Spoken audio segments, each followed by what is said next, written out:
But it was actually in the 20th century that philosophers started to mention this argument as a kind of a logical argument against the belief in God.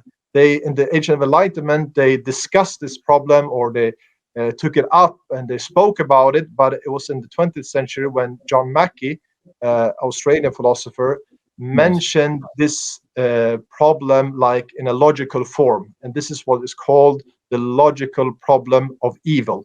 So he said that it's impossible, or it's incoherent, to believe in a God that is all-loving, or omniscient and omnipotent, and to believe in suffering. He said this is it's incoherent. You can't believe in both at the same time.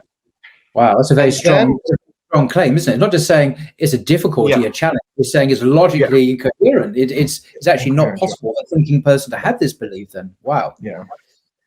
And this logical problem, like I will say later on, it was actually atheist philosophers like William Rowe that refuted him. And he said that, no, it's not incoherent to say that. It's not incoherent to believe in that some sufferings can occur, and we believe in that you believe in a God that is omnipotent, omniscient, and all-loving.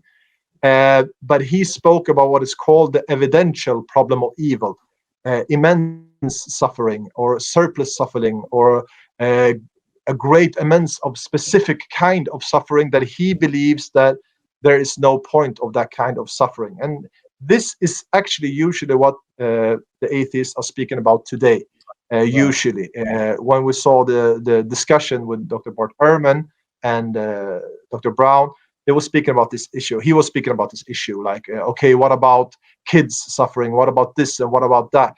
And I think that Dr. Bart Ehrman understands that you can believe in God at the same time that you can believe in some kind of suffering, but they're speaking about specific kinds of suffering, and this is what is called the evidential problem of evil. And it was one of the philosophers called William Rowe that mentioned that problem.